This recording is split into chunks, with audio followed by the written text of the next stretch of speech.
अगर आप लोग दिलीप बिल्डकॉन के शेयर्स को देखेंगे तो यहाँ पर लगातार अपर सर्किट लगते जा रहे हैं और बहुत सारे लोगों का मेरे पास सवाल आ चुका है कि क्या यहाँ पर इन्वेस्टमेंट करना चाहिए। पास्ट में दिलीप बिल्डकॉन के शेयर्स ने अपने इन्वेस्टर्स को काफी अच्छे रिटर्न दिए हैं। यहाँ पर अगर आप ग्राफ को भी देखेंगे तो काफी ज्यादा रिटर्न आपको दिखाई देंगे। लेकिन सबसे बड़ा सवाल तो ये है कि क्या यहाँ पे स्कैम तो नहीं है। अगर आप लोग इन्वेस्टमेंट करते हैं और आपके इन्वेस्टमेंट के पैसे फंस तो नहीं जाएंगे। अब बहुत सारे लोगों का ये भी मानना है कि कंपनी के शेयर्स ने इतने ज्यादा रिटर्न दे दिए हैं तो आने वाले टाइम पीरियड में कंपनी के शेयर्स की प्राइस गिरेगी। तो चलिए आज की वीडियो में जानते हैं कंपनी के बिजनेस मॉडल के बारे में, कंपनी के फंडामेंटल्स के बारे में और इसी के साथ साथ इस कंपनी के शेयर्स में करंटली आपको इन्वेस्टमेंट करना है कि नहीं करना है। हर एक चीज के बारे में डिटेल में डिस्कशन होने वाला है। और अगर आप लोग स्टॉक मार्केट में इन्वेस्टमेंट करना चाहते हैं तो आपके पास एक डीमैट अकाउंट का होना बहुत जरूरी है। तो डीमैट अकाउंट ओपन करने के लिए टॉप 3 ब्रोकर्स का लिंक मैंने आपको डिस्क्रिप्शन में दे दिया है। और जैसे कि आप यहाँ पर देख सकते हैं कि इस कंपनी के शेयर्स ने एक दिन में 1.48% के रिटर्न दिए हैं। एक हफ्ते के रिटर्न की बात की जाए तो एक हफ्ते में इस कंपनी के शेयर्स ने 21.82% तक के रिटर्न दिए हैं। अगर आप एक हफ्ते के ग्राफ में इस कंपनी के शेयर्स की प्राइस को ऑब्जर्व करेंगे तो यहाँ पर आपको ज्यादा फ्लक्चुएशन दिखाई नहीं देगी। लेकिन अगर आप पिछले ट्रेडिंग सेशन को देखेंगे तो यहाँ पर डायरेक्टली 21% तक के आसपास का ग्रोथ दिखाई दिया है। आखिर इसके पीछे का रीजन क्या है, इसके ऊपर भी डिस्कशन करेंगे। अब जैसे कि आप यहाँ पर देख सकते हैं कि एक महीने में यहाँ पर इस कंपनी ने 11% के आसपास के रिटर्न दिए हैं। अगर आप इस कंपनी के शेयर्स की प्राइस को एक साल के टाइम पीरियड में ऑब्जर्व करेंगे तो यहाँ पर आपको 10.91% यानी कि 11% के आसपास का डाउनफॉल देखने को मिलेगा।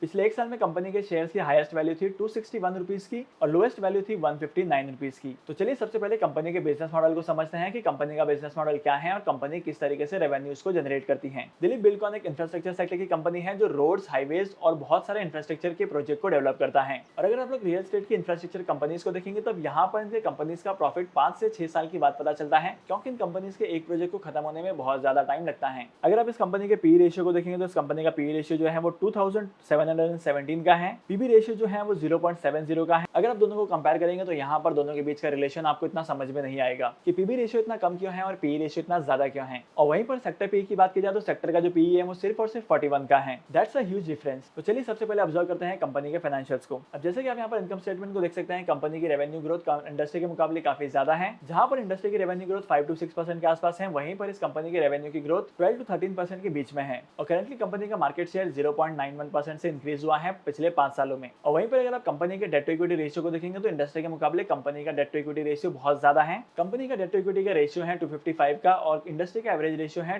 207 का। अगर आप नॉर्मली इंफ्रास्ट्रक्चर सेक्टर की कंपनीज को देखेंगे तो इंफ्रास्ट्रक्चर कंपनीज का जो डेट होता है वो यूजुअली ज्यादा ही होता है। लेकिन वहीं पर अगर आप करंट रेशियो को ऑब्जर्व करेंगे तो इस कंपनी का करंट रेशियो इंडस्ट्री के कंपैरिजन में काफी ज्यादा है। कंपनी के asset day by day increase होते जा रहे हैं और कंपनी की लायबिलिटी भी डिक्रीज होते जा रही है, जो कि एक पॉजिटिव साइन है। और वहीं पर अगर आप कंपनी के total number of share outstanding को देखेंगे तो यहाँ पर total number of shares outstanding का अमाउंट फाइनेंशियल ईयर 2022 में इंक्रीज हो चुका है। फाइनेंशियल ईयर 2021 में जो वैल्यू है थी 13.68 की और फाइनेंशियल ईयर 2022 में ये हो चुकी है 14.62 की। मतलब यहाँ पर नंबर ऑफ शेयर्स इंक्रीज हुए हैं। और जैसे कि आप कंपनी के कैश फ्लो स्टेटमेंट को देख सकते हैं कि यहाँ पर कंपनी का नेट चेंज इन कैश जो है वो नेगेटिव में है 226 का और चेंज इन वर्किंग कैपिटल की बात की जाए तो चेंज इन वर्किंग कैपिटल 733 का पॉजिटिव में है। अगर आप कंपनी के कैपिटल एक्सपेंडिचर के अमाउंट को देखेंगे तो कंपनी का जो कैपिटल एक्सपेंडिचर का अमाउंट है वो काफी ज्यादा इंक्रीज होते जा रहा है। और अगर आप लोग कंपनी के फ्री कैश फ्लो के अमाउंट को देखेंगे तो यहाँ पर आपको नेगेटिव फिगर देखने को मिलेंगे, वो भी -2300 करोड़ के आसपास के। तो ओवरऑल इस कंपनी का कैश फ्लो स्टेटमेंट ओके है। लेकिन अगर आप कंपनी के पी रेशियो को ऑब्जर्व करेंगे तो कंपनी का पी रेशियो इंडस्ट्रीज के मुकाबले काफी ज्यादा है। अगर आप लोग इस कंपनी के शेयर्स में इन्वेस्टमेंट करते हैं तो इसका मतलब यह है कि आपको छोटा मोटा प्रॉफिट कमाने के लिए भी ह्यूज इन्वेस्टमेंट करनी पड़ेगी। इसका मतलब साफ है कि अगर यहाँ पर कंपनी के शेयर्स में आप 207 के लेवल पर इन्वेस्टमेंट करते हैं तब आपके लिए वैल्यूएशन बहुत ही ज्यादा महंगी पड़ने वाली है। और तो अगर कंपनी का पी रेशियो 2000 के ऊपर है तब यहाँ पर आपको इन्वेस्टमेंट भी नहीं करना चाहिए। और जैसे कि आप यहाँ पर देख सकते हैं कि कंपनी के शेयर्स में वोलेटिलिटी ज्यादा नहीं है। इस कंपनी के शेयर्स की वोलेटिलिटी सिर्फ 37% के आसपास की है। जैसे कि आप यहाँ पर कंपनी के शेयर होल्डिंग पैटर्न को देख सकते हैं कि कंपनी के प्रमोटर्स के पास 70.15% के शेयर्स हैं, लेकिन यहाँ पर भी 17.53% शेयर्स को प्लेज किया गया है। इसका मतलब यह है कि कंपनी ने अपने फंड्स के रिक्वायरमेंट को फुलफिल करने के लिए शेयर्स को प्लेज किया हो सकता है, लेकिन 52% तक के शेयर्स अभी भी कंपनी के प्रमोटर्स के पास ही हैं। लेकिन अगर आप लोग म्यूचुअल फंड की होल्डिंग को देखेंगे तो यहाँ पर म्यूचुअल फंड ने 6.08% की इन्वेस्टमेंट की है। डोमेस्टिक इंस्टीट्यूशंस ने 2.95% का इन्वेस्टमेंट किया है और वहीं पर फॉरेन इंस्टीट्यूशंस ने 4.70% का इन्वेस्टमेंट किया है। और रिटेल इन्वेस्टर्स ने अराउंड 10% के शेयर्स को होल्ड किया है और अदर पार्टीज के पास 5.80% के शेयर्स हैं। लेकिन अगर आप कंपनी के क्वार्टर 4 के रिजल्ट को देखेंगे तो कंपनी ने क्वार्टर 4 के रिजल्ट में नेगेटिव परफॉर्म किया है। यहाँ पर कंपनी का जो लॉस है वो बढ़ता ही जा रहा है। लेकिन अगर आप कंपनी के प्रॉफिट मार्जिन को देखेंगे तो यहाँ पर कंपनी का प्रॉफिट मार्जिन इंक्रीज हो रहा है और कंपनी के शेयर्स में बहुत सारी ऐसी चीजें हैं जो आने वाले टाइम पीरियड में आपको काफी अच्छी देखने को मिल सकती हैं। इसीलिए कंपनी के शेयर्स की प्राइस एक ही दिन में इतनी ज्यादा ग्रो कर चुकी है। और अगर आप लोग आज के मार्केट में कंपनी के शेयर्स की प्राइस को ट्रैक करेंगे तो आज भी कंपनी के शेयर्स की प्राइस इंक्रीज होते जा रही है। तो क्या लगता है आपको इन्वेस्टमेंट करना चाहिए? पर्सनली आई वुड से कि आपको करंटली इस कंपनी के शेयर्स में इन्वेस्टमेंट नहीं करना है, इन्वेस्टमेंट करने से पहले 10 बार सोचना है और थरल एनालिसिस करना है, क्योंकि कंपनी ने पिछले 1 साल में अपना ऑल टाइम हाई 260 के आसपास बनाया था